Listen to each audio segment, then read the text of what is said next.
भारत और पाकिस्तान के बीच सीजफायर सहमति के बाद तीनों सेना के प्रमुखों ने रविवार को एक संयुक्त प्रेस कॉन्फ्रेंस की, जिसमें पहलगाम आतंकी हमले के जवाब में चलाए गए ऑपरेशन सिंदूर के बारे में पूरी जानकारी दी है।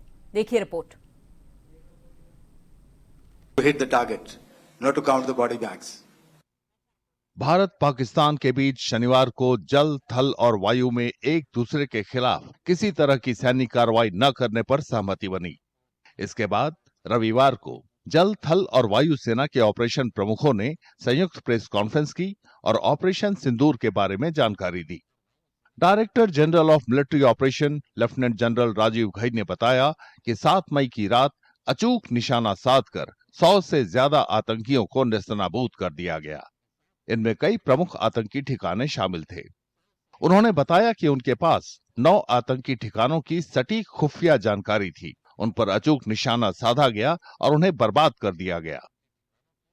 I have no doubt in my mind that we achieved total surprise, and those strikes across those 9 terror hubs left more than 100 terrorists killed, including high-value targets such as Yusuf Azhar, Abdul Malik Rauf, and Mudassir Ahmed, that were involved in the hijack of IC-814 and the Pulwama blast.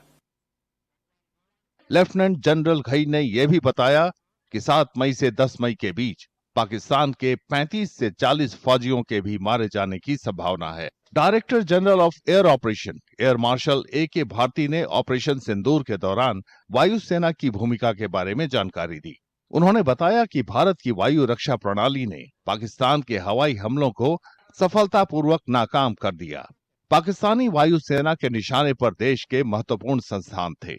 On 8th of May, several Pakistani unmanned aerial systems, drones, combat vehicles attacked multiple IF bases. These included Jammu, Udhampur, Pathankot, Amritsar, Bhatinda, Nal, Dalhousie, Thois, Jaisalmer, Uttarlai, Falodi, Nalia.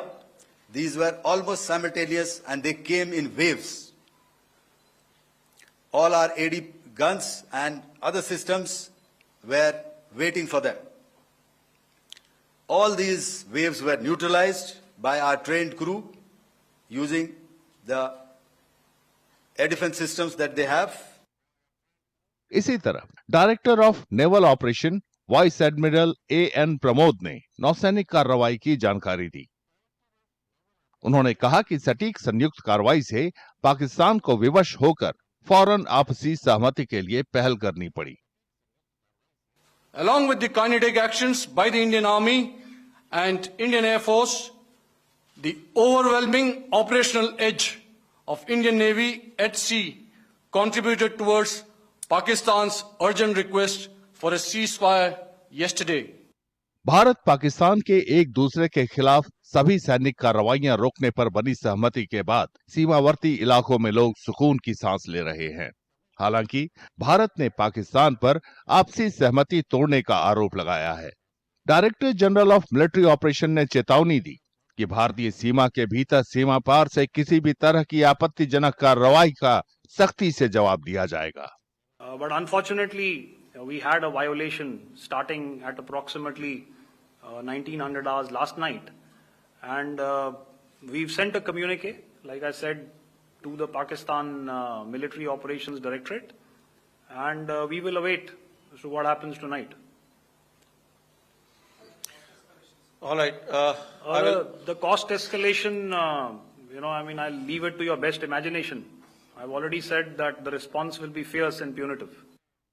Bharat ने बुधवार को पाकिस्तान और POK के आतंकी ठिकानों पर सटीक निशाना साधा था। उसके बाद दोनों देशों के बीच तनाव बढ़ गया।